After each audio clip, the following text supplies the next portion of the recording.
Hello everyone, welcome back to my channel. So today I'll be making jollof rice. So this is not just the plain jollof rice, this is infused with goat meat flavor. But before we start, how many of you have subscribed to my channel? Please, I'm begging, I beg, just help my ministry. Click on the red button below, just the red button below, just click on it and that's it. So guys, guess who found fresh goat meat today? Me.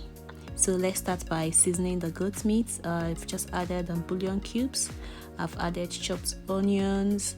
I'll be adding some curry powder and some thyme, and also I'll be adding some salt to taste. So at this point you can choose to marinate the meat probably for overnight or a few hours, but I'm not going to marinate the meat, so I will just turn the meat properly to make sure the ingredients get into it before cooking. So I'll be cooking on low heat. I won't be adding water either, so I'll just be cooking it on a low heat for few minutes before I add water to it.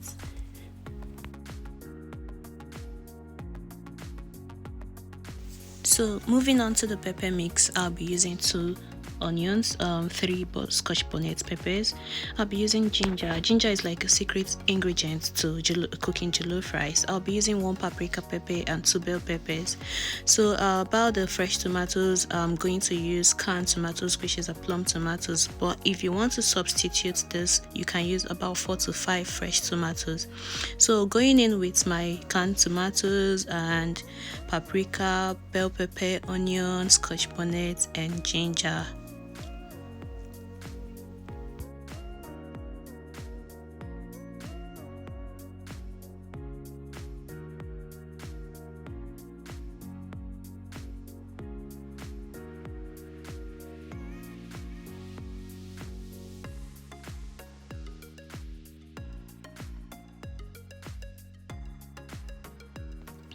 So when you're done blending, I'll be pouring the pepper mix in a pan placed on a medium heat. So I'll be cooking this for about 5 minutes, and I'll be adding some ingredients that I'll be using for the jollof rice into it.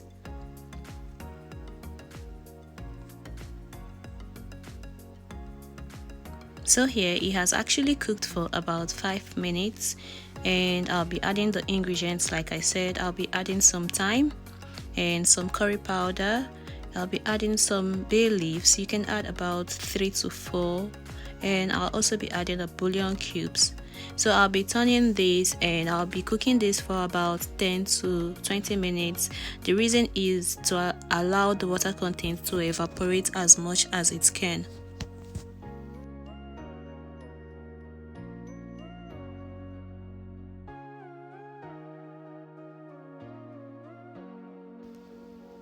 As you can see, the water content has actually reduced, and we'll just set this aside and go over to the meat.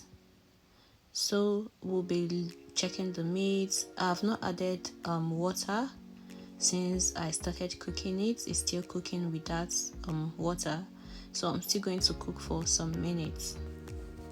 For the rice, I'll be using golden Stella basmati. This is not actually the pure basmati. So the pure basmati is that kind that can go mushy and has this awful smell. So this one is a long grain basmati.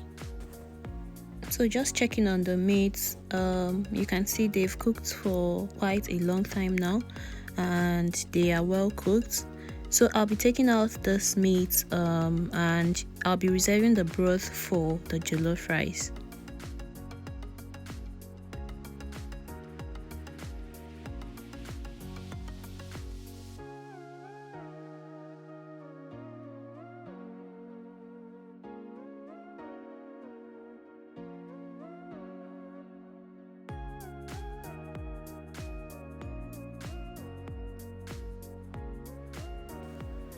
The next step is to pour some vegetable oil in a pot and just to cook for maybe 2 minutes. And at this point I'll be adding in the goat meat, so just to fry for some minutes.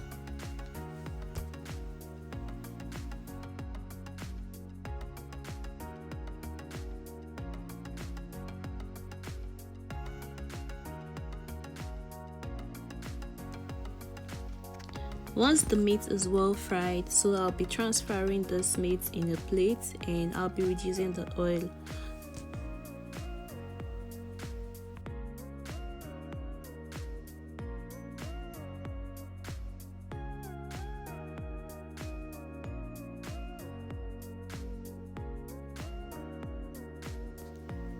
So this I'll be adding some chopped onions and I'll allow to fry for about 2 to 3 minutes.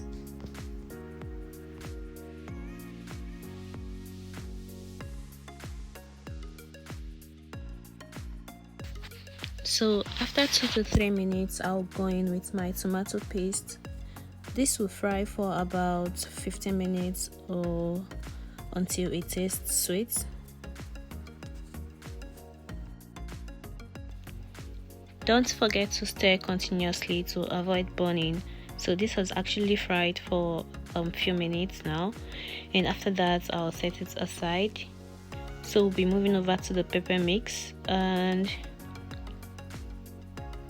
I'll be adding the fried puree into the pepper mix, and this is going to fry for about 15 minutes until it's properly mixed and fried.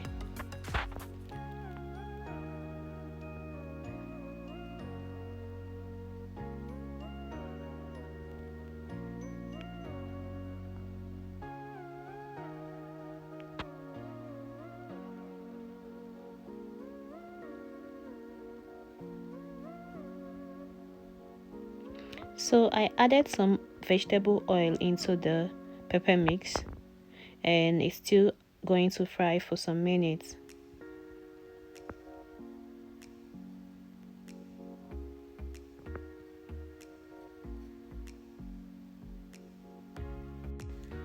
I'm sure some of you are wondering if the frying is too much. To be honest, it's not too much. This is actually a perfect way to achieve a jollof rice base.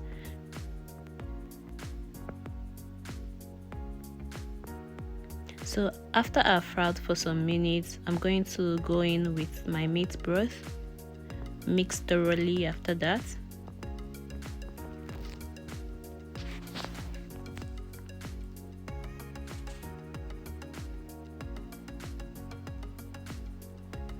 But because I don't have enough meat broth, I'll be adding more water to it. So after that, you mix thoroughly and allow to cook for about 10 minutes.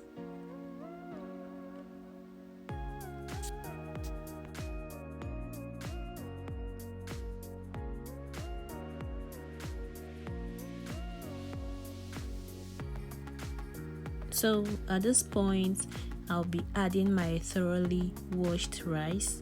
So about the rice, you can parboil it if you want, but I advise you to wash the rice, because I did wash it about 6-7 times before I drained it.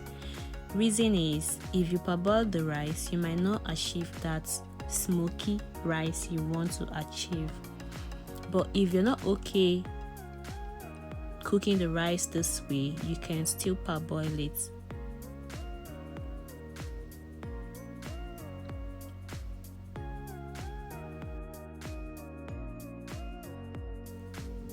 So at this point, just mix the rice properly.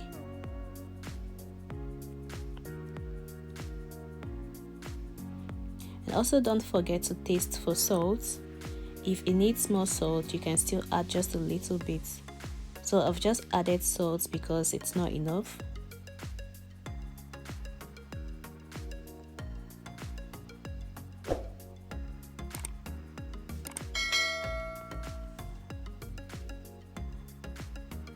So at this point, I'll be covering with kitchen foil.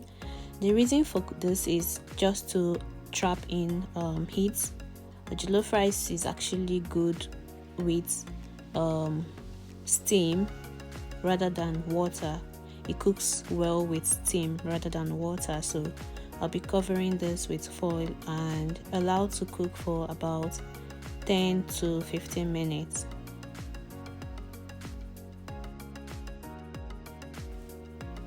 So after about 10 to 15 minutes, this is the way it's looking, It's, as you can see, it's halfway cooked.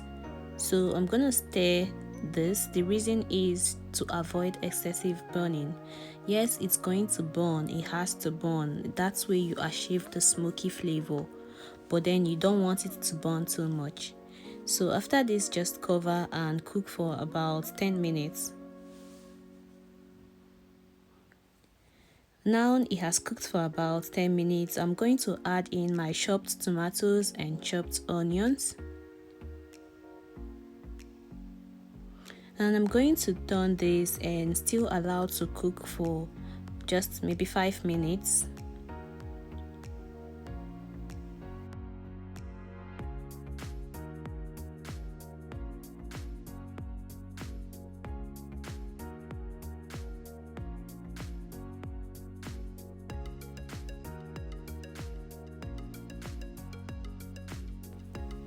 So after 5 minutes, I will go in with my fried meat. So I will mix thoroughly, and after mixing, I'll allow to simmer on low heat for about 5 more minutes.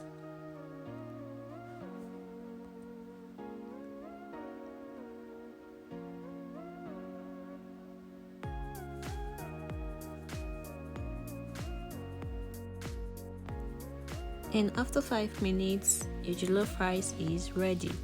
Bear in mind, if you're using a different kind of rice or maybe parboiled rice, the cooking time is going to vary. So guys, if you've not subscribed to my channel, please do well to subscribe, and I'll see you again in my next video. Thank you.